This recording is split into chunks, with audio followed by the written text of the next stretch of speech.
Once again, I don't usually make videos on this, but I cannot deny the importance of this situation around here. That being, the wonderful 1983 pilot of Thomas the Tank Engine and Friends has been released to the public, or at least a form of it as a reconstruction. In 1983, Clearwater Features produced a pilot episode for Thomas the Tank Engine and Friends, based on the episode Down the Mine. It featured like fewer sets, a different lighting style, and had like had a somewhat different art style. But other than that, it was successful and led us to the show we all know and love today. For many years, no one has seen the pilot, mainly because it was never meant for public consumption. However, footage of which can be found in the final episode, and notably the footage was remastered around the early 2000s when Thomas the Tank Engine and Friends got a massive remaster around that. The first 3 seasons of Thomas the Tank Engine was remastered into a higher definition. However, and this is where it gets interesting in my opinion, after things I won't get into such as drama or all that, like a lot of Thomas fans were kind of wanting to see the pilot, but I kind of well into the shaded category. Like, I don't think we're ever going to see it no matter what, because like it's just that I was just unsure if we'll ever see it. It's been over 40 years.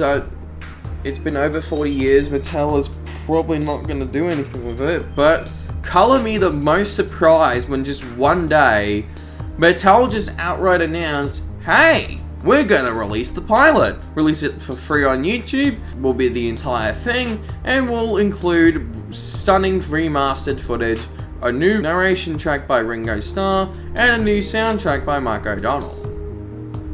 So, with that all being said, let me just go through my raw thoughts about the pilot since it's now out there. First of all, I just really dig the restoration color work. Like, there is a few issues I have with it, such as some of it can just be chopped down to just unfortunate circumstances, such as they did not have access to some of the footage. Like, thankfully, the majority of it is still there, but there is a few points where it cuts the footage from the final episode, but it's usually only at the beginning. So, at the very least, the majority of the original footage is still there. However, it is very jarring going from the absolutely incredibly cleaned up footage from that I'm still amazed looks as good as it does, to just crusty 480p Thomas the Tank Engine footage from 2000s or something that was cleaned up for a restored release or whatever. But at the end of the day, it's the full pilot and it's glorious. So I may as well just praise the heck out of this thing. So the first thing that I really like about it, aside from the color work, is just how, there's a 4K option for it. So if you watch it on the official Thomas the Tank Engine YouTube channel, if you watch it in 4K, you get to see all the grain and noise, which is absolutely incredible. I always approve of, preservation releases, always kind of having this sort of, 4K option, and it actually has the noise and grain. I don't think AI was used in this at all, but at least for the new shots that they did have access to. The other ones kind of look a little smeary, but nothing too terrible. But yeah, once again, it does feel very jarring going from the cleaned up footage to what basically is just slightly upscaled DVD quality footage. It's fine, I don't mind it, but still. Then I want to talk about Mike O'Donnell's new soundtrack, which is really good. Now, here's a bit of a hot take. I know some people don't like how it's not the Jupiter synthesizer. Personally, I think it actually still kind of fits it being a pilot. It kind of comes across as a bit of a primitive sounding, in a good way, of course, a very primitive sounding, being very whimsical version of the show's soundtrack, and honestly, I really like it. It's got a really good vibe to it, and it also kind of matches the cleaned up footage really well. I still would have preferred if Mike uses the simps from the actual series 1 to 2, but well, only a man can dream, right? And then Ringo Starr's narration is really interesting because it seemingly was from what I've heard at one point, it's basically that Ringo's narration was allegedly done as a test before he narrated all the episodes. I personally, it's very interesting hearing like an alternate take on this episode where Ringo kind of says some lines from the book version more than the TV series version, which is interesting. I'm just really glad that we get to hear some new Ringo Starr narration for Thomas, which is good.